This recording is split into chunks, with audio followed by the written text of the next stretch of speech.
In the ancient world, rulers worshipped as gods sent out great armies to create great empires. These emperors changed the course of history by conquering country after country. One tiny nation conquered again and again was the Israelites. Perhaps no people in history were more likely to be forgotten.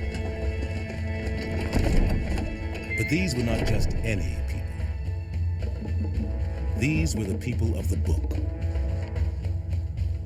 The people of Abraham, the first to encounter the one true God. Of Moses, the only human being to see God face to face.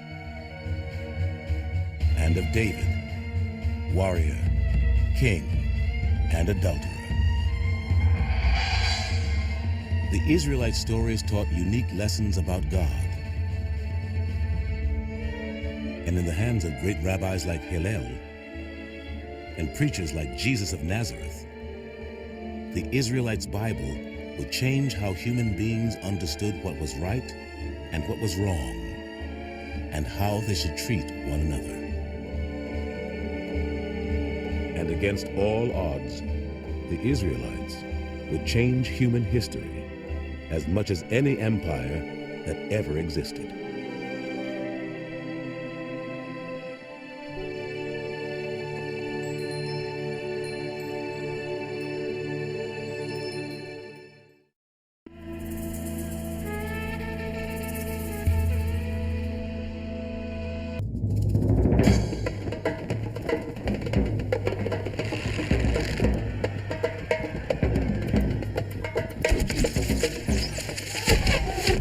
In 589 BC, the people of Judah, last of the Israelites, rebelled against the Babylonian king Nebuchadnezzar.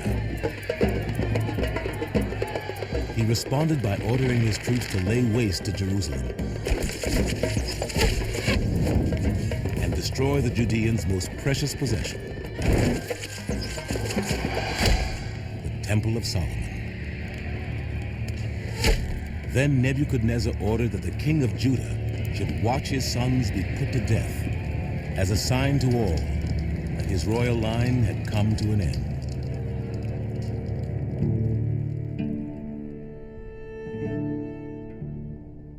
Afterward, the Babylonians led the people of Jerusalem into exile in Babylon.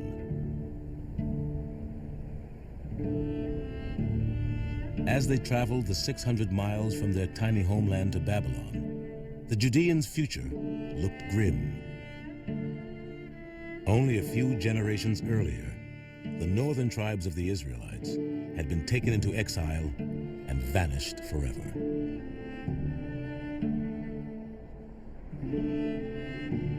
Now the Judeans too seemed destined to disappear, with all memory they had existed as a people lost forever.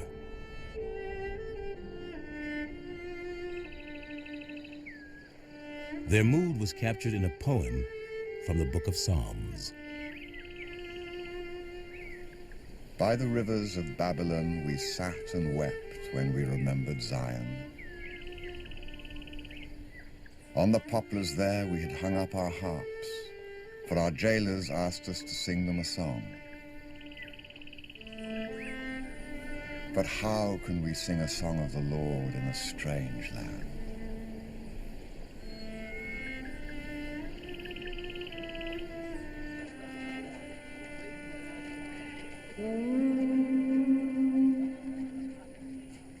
In spite of their despair and the incredible odds against them, the Judeans decided to fight for their survival as a people.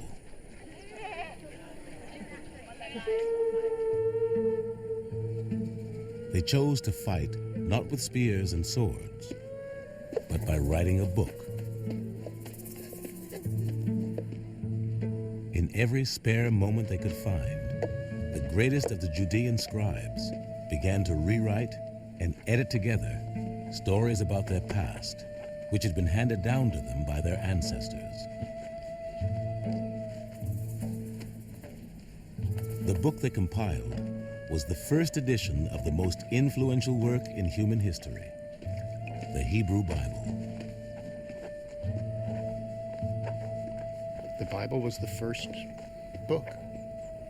And you can argue it's good history writing or bad history writing. I think it's extraordinarily remarkable history writing for humans first time out. But it is the first. It's the first time humans set down a story like that through many generations. And the fact that we did it so well the first time out and that it impacted for so long is, it's a wonder. The scribes were driven by what they saw as a sacred mission, to bring the lessons taught by the stories alive for their fellow exiles, so they would understand why they were in Babylon and how they could get home to Jerusalem. Their book was a guide to how the Judean exiles should live, not a literal history. Many skeptics today want to ask, are the stories in the Hebrew Bible true in any sense? They are true in some senses and not in others. In other words, the biblical writers want to expand upon events to shed light upon their meaning as they understood that meaning. We moderns say, but wait a minute, we want to know what really happened. So for us, skeptical or not, the question is often, can stories which are not true in every detail nevertheless be morally edifying? My answer is yes. The Bible does not have to be literally true in every detail to be true in other senses.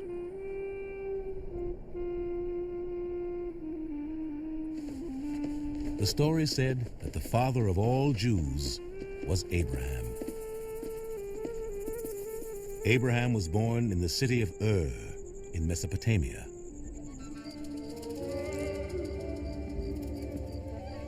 According to the Jewish book of tradition and law, the Talmud, the people of Abraham's land worshiped the sky, and each city venerated a different heavenly body.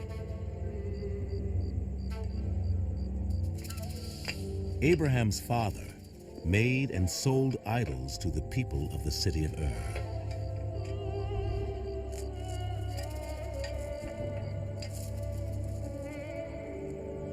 But Abraham could not accept his father's ideas about religion.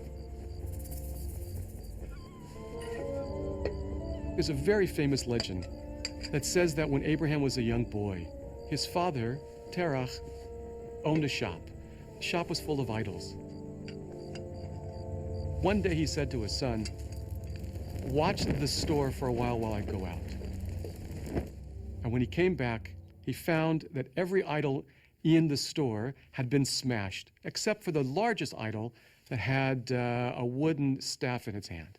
The father said to Abraham, "What went on? I left you in charge. What happened?" Abraham said, "Don't get mad at me. The largest god here destroyed all the others." His father said, "What are you, nuts? They're wood and stone." And Abraham said, "Aha, that's the point. They're just wood and stone." And that story comes to tell us that it was Abraham who was the first one to discover the idea that there is one God in the universe, that God created the heavens and the earth, and not the other way around.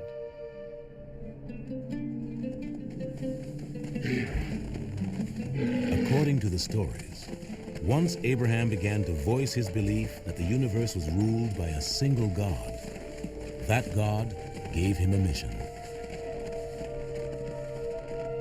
And the Lord said to Abraham, "Leave your country, your kindred, and your father's house, for a country which I will show you. And I will make you a great nation. I will bless those who bless you, and curse those who curse you. And all clans on earth will bless themselves by you." The stories say God led Abraham to a land near Egypt called Canaan. In Canaan, God tested Abraham, and Abraham tried to learn about God. In their most disturbing meeting, God asked Abraham to sacrifice his son. Abraham, Abraham, God called. Take your son, your only son, your beloved Isaac, and offer him as a burnt offering on one of the mountains which I shall point out to you. Abraham took the wood for the burnt offering and loaded it on Isaac. When they arrived at the place, Abraham built an altar and arranged the wood. Then Abraham stretched out his hand and seized the knife to kill his son. But the angel of the Lord called to him from heaven, "Abraham, Abraham," he said, "do not raise your hand against the boy. For now I know you fear God. You have not refused your son, your only son. Take the ram which I have provided and sacrifice it instead."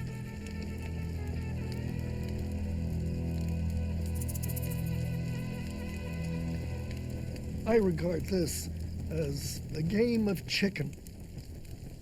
See, at the last moment, when Abraham has the knife poised and ready to make the sacrifice, who blinked? Well, God, or his angel, says, "Okay, I'm satisfied, don't do it." Would Abraham have done it? Nobody says. Maybe he was testing the deity, just as the story tells us the deity was testing Abraham.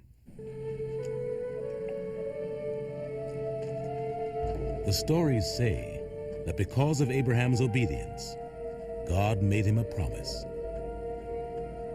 "I swear by my own self, because you have done this, because you have not refused me your son, I will shower blessings on you. I will make your descendants as many as the stars of heaven." Abraham is, I think, if you will, a mythic figure. Whether he existed in history or not is almost incidental to what he represents, which is the turning away from idolatry and the notion that we become one people who worship one God. In Jewish imagination, Abraham is noted for his hospitality, for his welcoming of others. And I think that is the corollary of his monotheism, that we all are brothers and sisters, and therefore we are all welcome under the same tent. The story of Abraham's relationship with God would speak so powerfully to future generations that Abraham would be embraced as a founding figure of Islam and Christianity, as well as Judaism.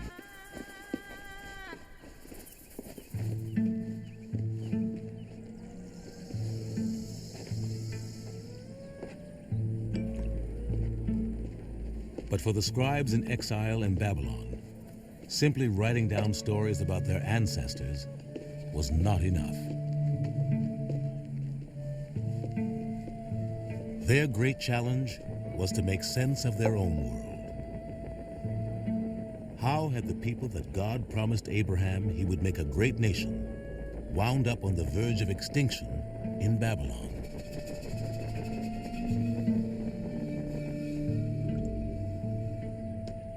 It's one of the burdens of monotheism is you got nobody to blame when you're in trouble. In pagan religion, if another nation defeats you, you can say their God was more powerful than your God. But in monotheism, if you're suffering, it must be that you did something wrong.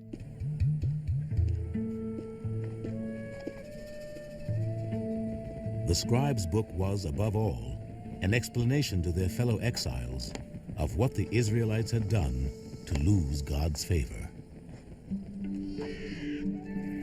The story began with the life of the man to whom the scribes devoted more words than any other. His name was Moses, and he was one of the most unlikely heroes ever portrayed. According to the Bible, Moses' ancestors had fled from Canaan to Egypt during a famine and been enslaved there. Then Moses had to flee Egypt after killing an Egyptian who was abusing an Israelite slave. In the desert, he married a nomad and was given the menial job of tending his father-in-law's sheep.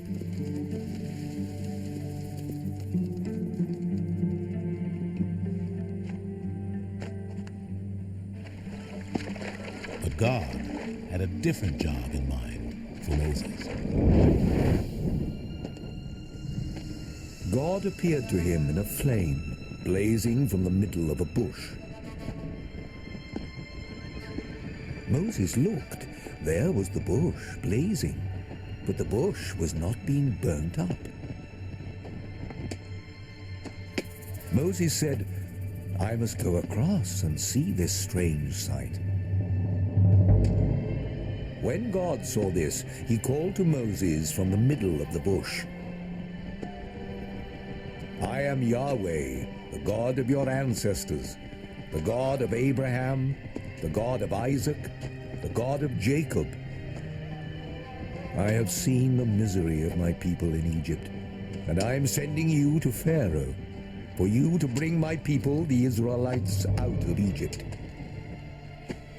Moses said to God, "Who am I to go to Pharaoh and bring the Israelites out of Egypt?"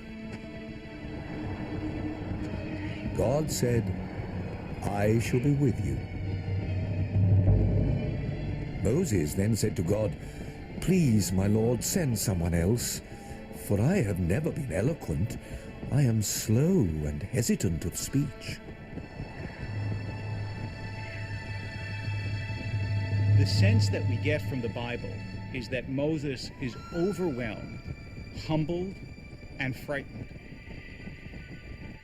He's frightened because Moses recognizes that meeting God is not only an exhilarating experience, but it makes demands on the human being that meets God. And Moses knew from that moment on his life couldn't be the same.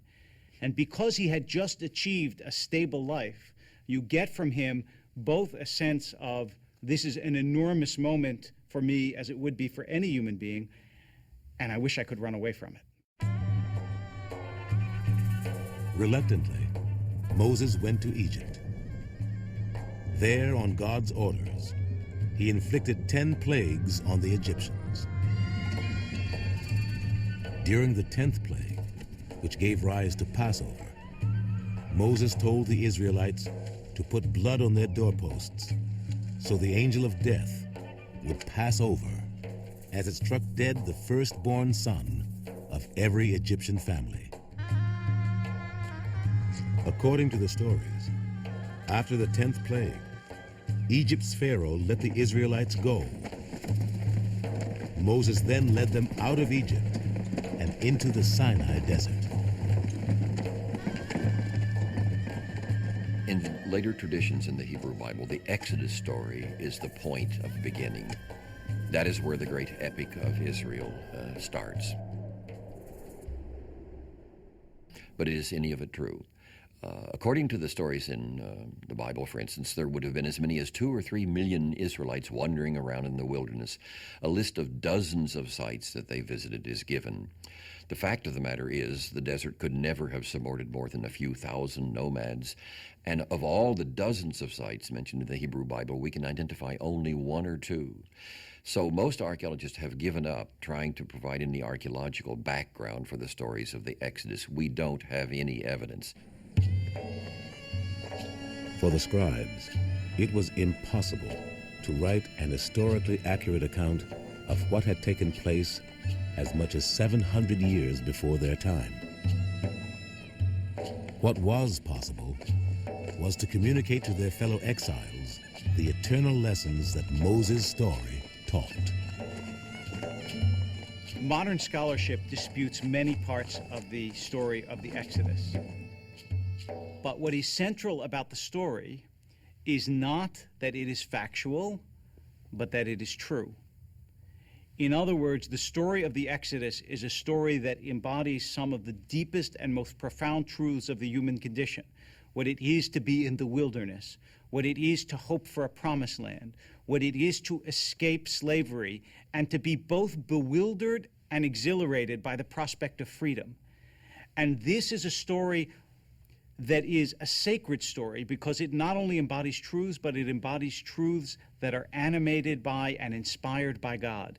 And so the story of the Exodus can actually be a story by which we lead our lives, even if there weren't 600,000 men that left Egypt, even if there were 5, even if there were none.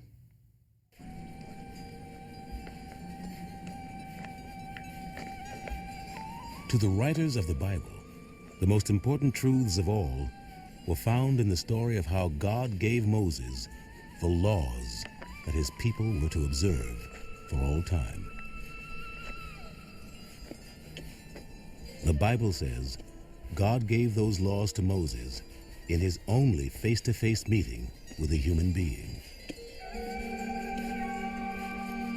The Lord descended on Mount Sinai and called Moses to the top of the mountain, and Moses went up.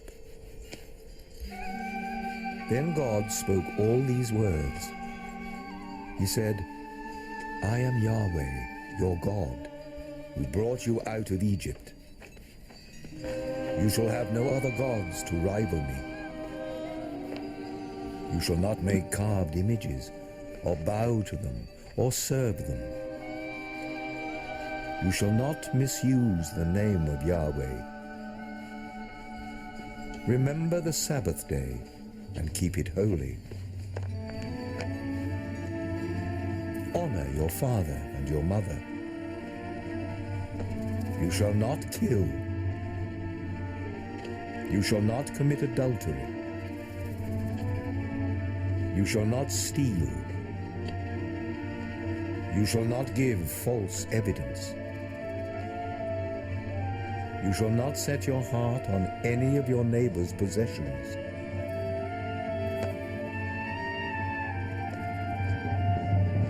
When Moses came down from Mount Sinai, the skin of his face was radiant because he had been talking to God.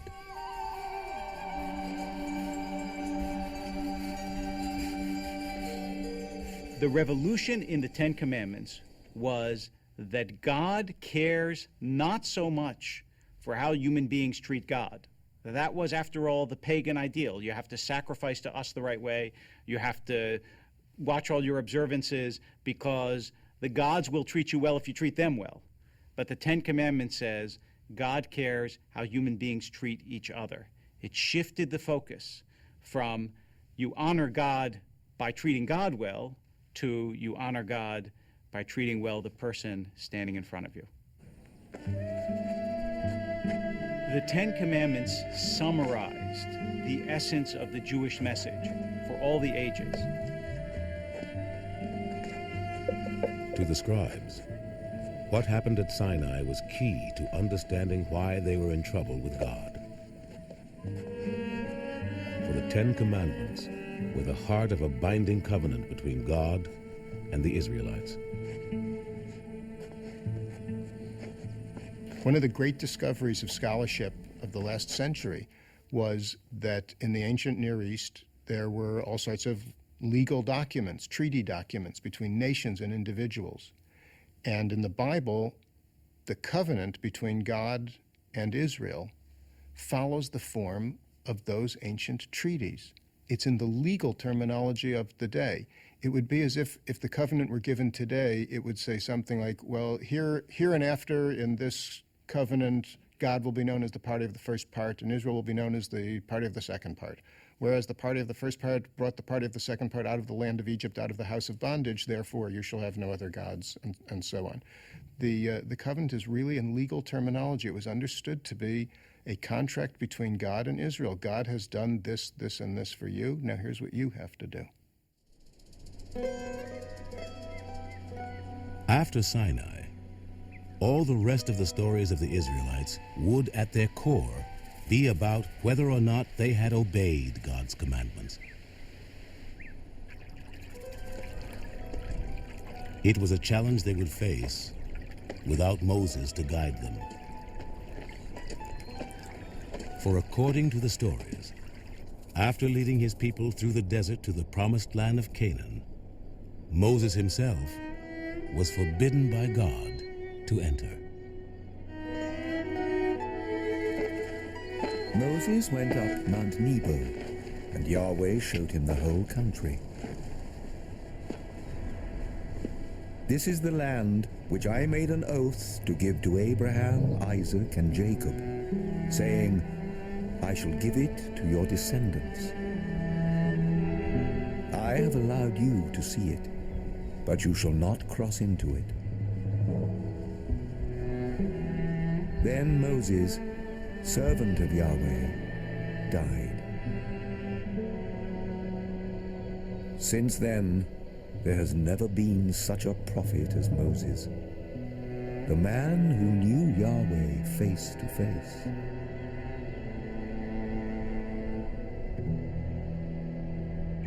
Here is somebody who didn't want to be a prophet in the first place, was forced to it by God, all with the aim of entering the promised land, and now, at the very foot of the promised land, is told you cannot enter and you must die. And the pain of that moment, and the sense that we have that Moses' life, for all its triumphs, was ultimately a life of frustration, is almost unbearable.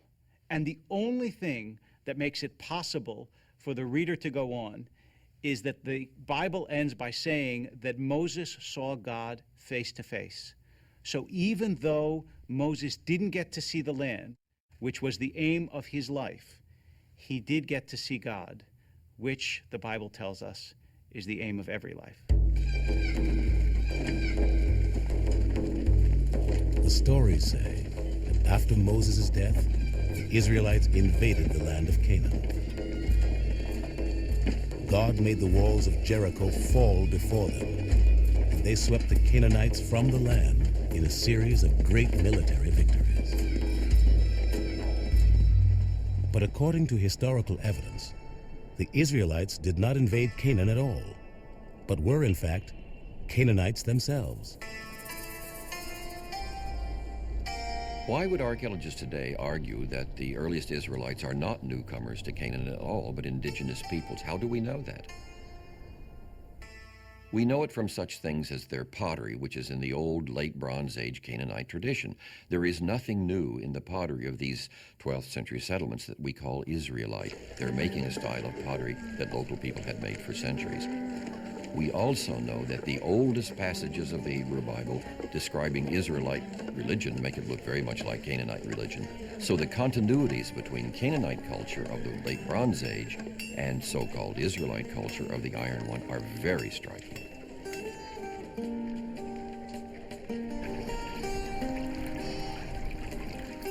The historical evidence suggests that the Israelites were the underdogs of Canaanite society.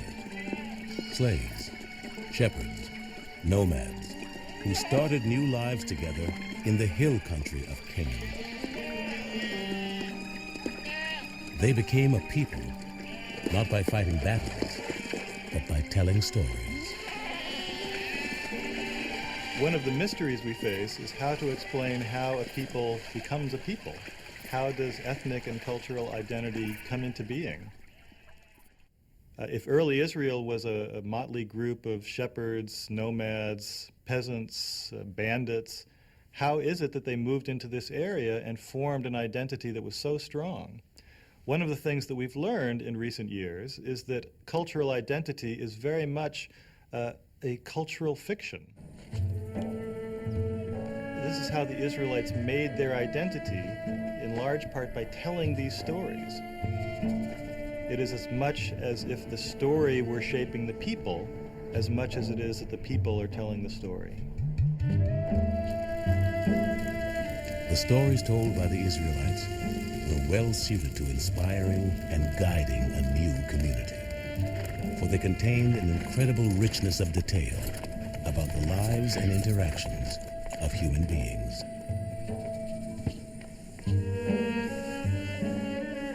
After they became a people, the Israelites continued to tell stories which explored the good and evil inside the human heart, to teach lessons about God and his covenant with Israel.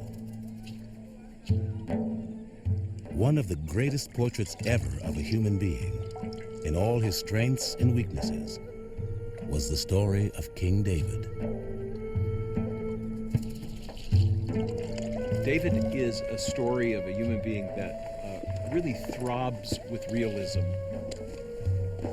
It's not just a hero story, it's a story of a highly dysfunctional family and a very flawed man, but a man who could not be ignored. And that inspired some early literary genius, perhaps the first literary genius in history, to set this man's life down on paper, or, if you will, on parchment. In the first story told about him, David was only a peasant boy.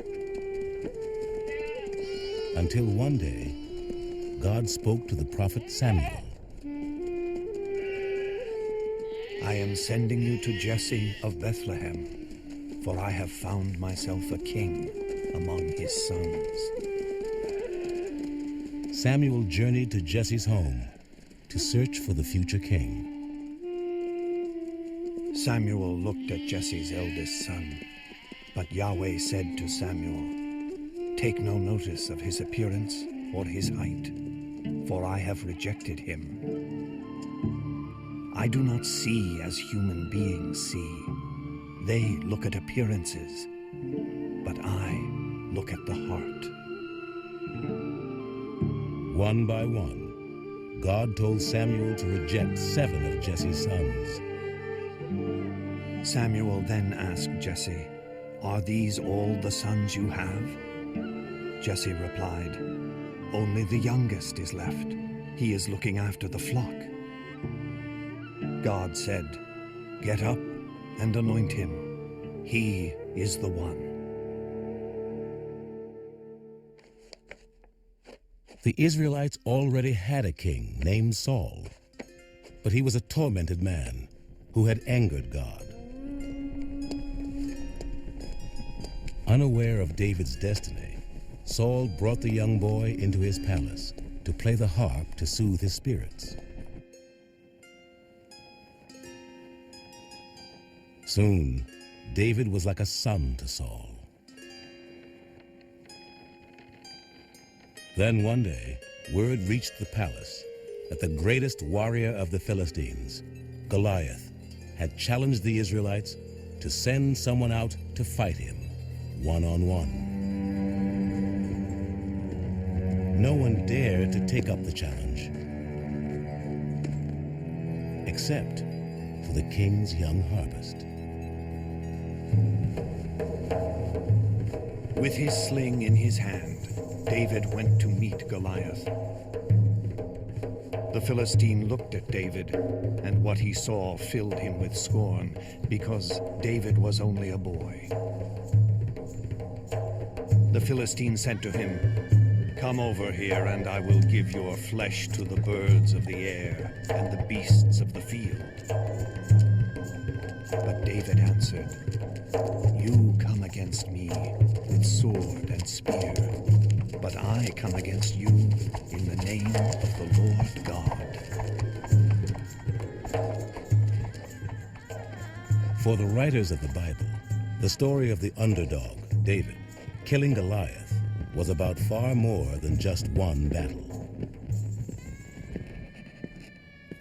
Despite certain fantasies they entertained of being a powerful people and being more numerous than the stars in the heavens and so forth, they knew that they were tiny people. And there were these vast empires to the south and to the east that could at any moment overwhelm them. So again and again, they stress the idea that there is something more important in the affairs of men than physical power. After David killed Goliath, his fame spread throughout Israel. King Saul's love turned to jealousy, and he tried to kill David again and again. David fled Saul's court and became an outlaw. Then one night from his hideout, David spotted Saul and his army. To David's men, it was the perfect chance both to save David's life and make him king. In the dark, David and one of his men made their way towards the enemy force and found Saul lying asleep inside the camp. The man then said to David, "Let me pin him to the ground with his own spear." David replied, "Do not kill him, but let us take the spear beside his head and his pitcher of water, and let us go away." When he reached a nearby hilltop, David held up Saul's spear and called out to him. David comes out and makes a big speech to Saul, saying that he has no ill intention against Saul. And all of a sudden, in one of those breathtaking pivots that are so remarkable in biblical narrative, Saul says, "Is it your voice, my son David?" And he cries. After King Saul died in battle with the Philistines, the young shepherd boy's destiny was finally fulfilled. David was crowned king.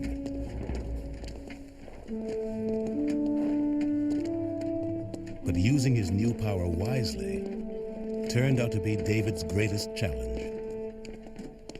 And by far, the most important lessons taught by David's story come from his failures. David is not a plaster saint. He's not a perfect man. He's a man governed by his passions and ambitions, specifically his passions for women. So parallel to his struggle for power, the Bible allows us to see the intimate details of his private life, his love affairs with many women, the most famous of which is his love affair with Bathsheba. One day, while standing on the roof of his palace, David saw a young woman bathing on a nearby rooftop.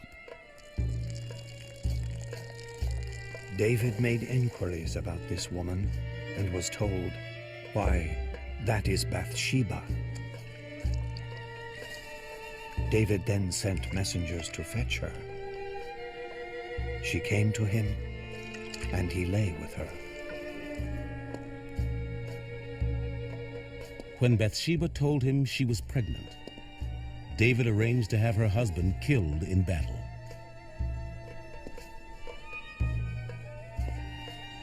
He looks out the window of the palace and he sees this beautiful woman bathing on the roof of a house below him, and that's where he gets into trouble. But the trouble is not just sex.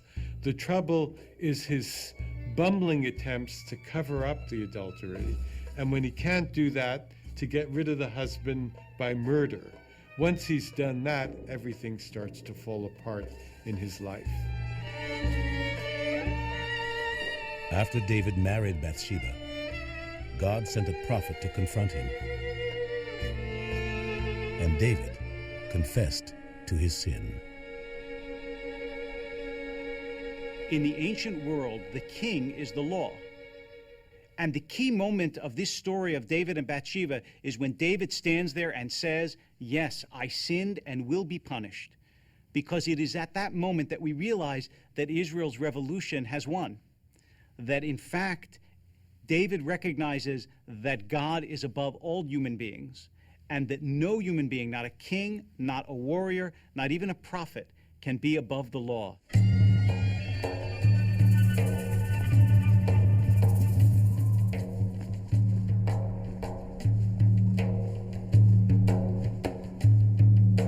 In punishment for his sin, God cursed David and his descendants.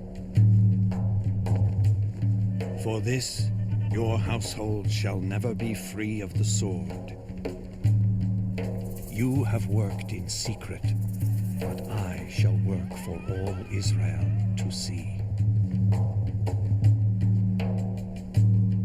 In his later years, David would be betrayed by his favorite son and grow to be a frail and lonely old man.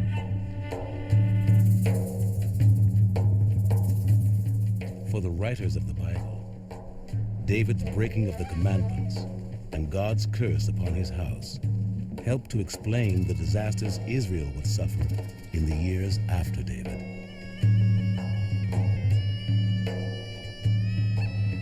The Bible says, and the archaeological record confirms, that in 720 BC, the Assyrians conquered the northern 10 tribes of the Israelites and deported them to the far-flung reaches of their empire. Before long, they assimilated with their new neighbors, and most of the Israelites were lost forever from the pages of history. Soon after, the Assyrians began to threaten the last remaining tribe of the Israelites, Judah. The account of what happened is one of the most important in the Bible, for hidden within it is the surprising story of how monotheism actually took root in Judah.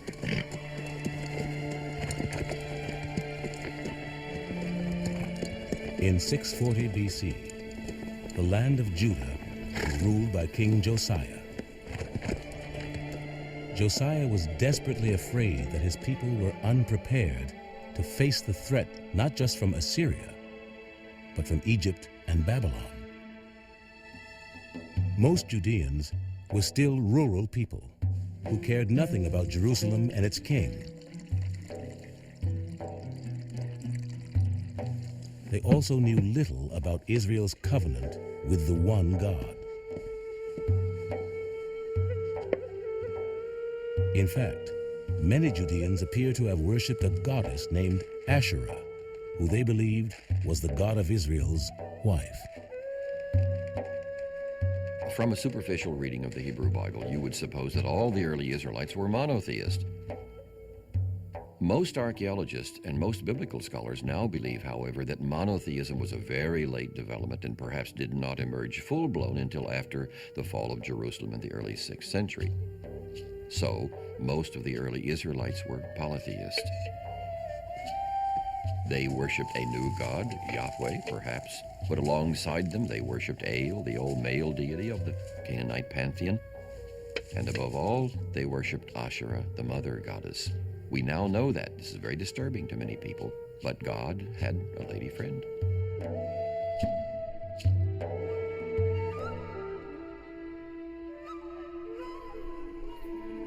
But King Josiah and his allies among the temple priests in Jerusalem decided to rally the nation around the belief in one all-powerful God. And so, in 622 BC, they claimed that deep within the temple, they had found an unknown book written by Moses called Deuteronomy. While they were cleaning out the temple, suddenly someone comes running out to the high priest. Look, we found a book in the temple. Now, from the language in which this book is quoted, we know that we are dealing with the book of Deuteronomy. Contemporary scholars believe that the book of Deuteronomy was actually written around that time and placed in the temple to be discovered in order to motivate the reform. The book of Deuteronomy banned the worship of Asherah and other pagan gods. Even more important, it said that Yahweh himself could only be worshipped at the temple in Jerusalem. And so, according to the Bible, Josiah sent his troops to the mountaintops, where Israelites had been making sacrifices for centuries. Josiah destroyed all the shrines on the high places which the kings of Israel had built to provoke Yahweh's anger. All the priests of the high places who were there, he slaughtered on the altars. And on those altars burned the human bones. It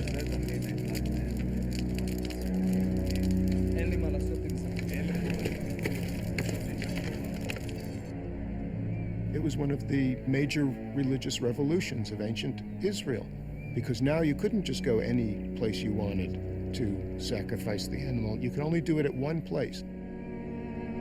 This was the beginning of monotheism in Israel. The archaeological record and the biblical record itself attest to the fact that monotheism didn't catch on overnight.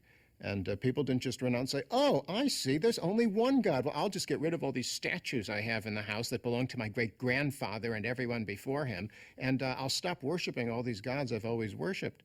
It was an extraordinary new thought for people. Deuteronomy was an incredible achievement. It brought monotheism to life for Judeans by retelling the story of Moses, focusing above all on his teachings about how human beings should treat one another. The first to be inspired by the new book was one of the great social prophets, Jeremiah, who told the people of Judah of the promise God made to them in Deuteronomy.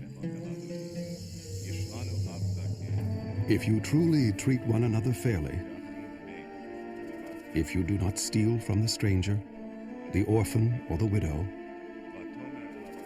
if you do not shed innocent blood,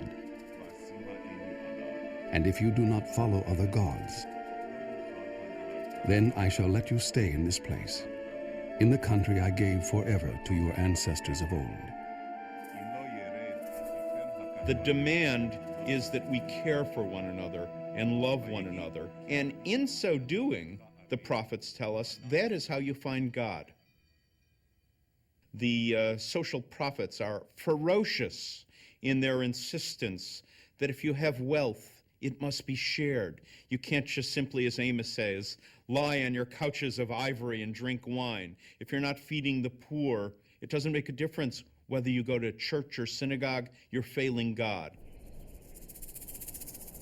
With the nation now governed by the laws of Deuteronomy, King Josiah believed he would have God on his side in his battle to save Judah. He decided to launch a surprise attack on the Egyptian-Assyrian alliance that he judged to be the greatest danger to his people.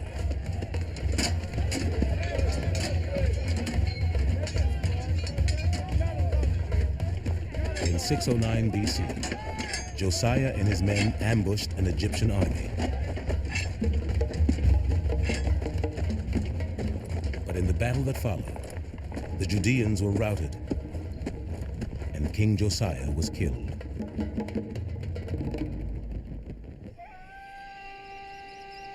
After Josiah's death, the kings that followed him re-established the worship of Asherah and all of the other gods.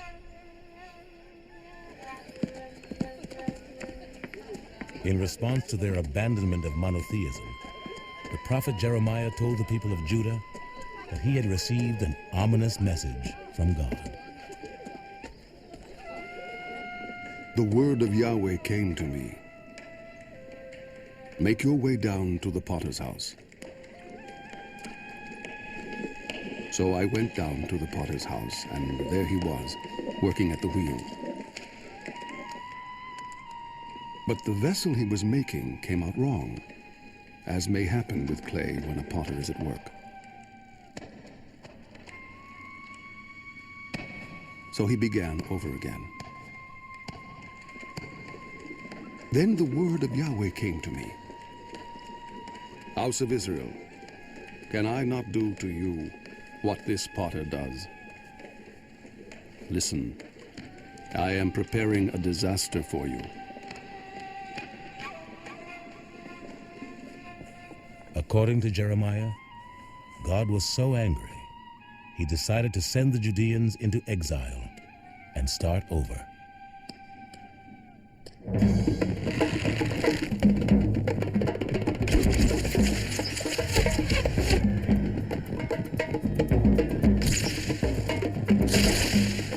Nebuchadnezzar, king of Babylon, advanced on Jerusalem and carried off all the treasures of the temple of Yahweh and all the treasures of the palace. Then he carried Jerusalem off into exile.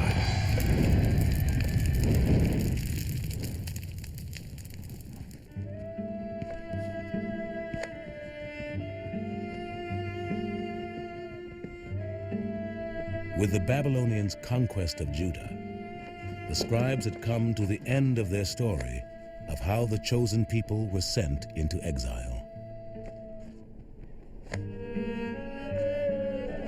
Yet even with this new Bible in their possession, the Judeans seemed destined to disappear, like all the other tiny nations uprooted from their homelands. For in a world where empires swept away all who stood in their path, how could a book of stories save a people from extinction?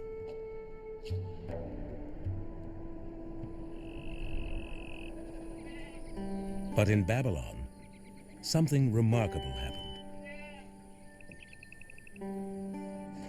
As the Judean exiles read and studied the Bible, their vision of who they were was transformed. These would be great stories even if they were just stories about the past. But for the people of Israel, these stories were their story. So when you learned the story of Israelites becoming free of slavery in Egypt and experiencing extraordinary things on the way out, you didn't just read that as a great story to tell the kids. It was your own belief in the power, the importance of liberation, of becoming free. So it's not just history, it's not just memory. It's a life, it's part of you. The exiles also came to a new understanding of why they were in Babylon, from reading the Bible. It contains a record of the covenant between the people of Israel and their God. But it also lists the penalties for violating the covenant. And among the penalties that are listed is exile. Here you have a historical book that tells a religious story. It's not a real historical book. It's a vehicle expressing a religious philosophy. But the religious philosophy is God is fair, and if you are punished, there's a reason for it. The stories also contained another message. For those who accepted their guilt and changed their ways, there was hope. If you return to your God, if with all your heart and all your soul you obey his voice, then he will bring back your captives. Should you have been banished to the very sky's end, your God will gather you again, even from there.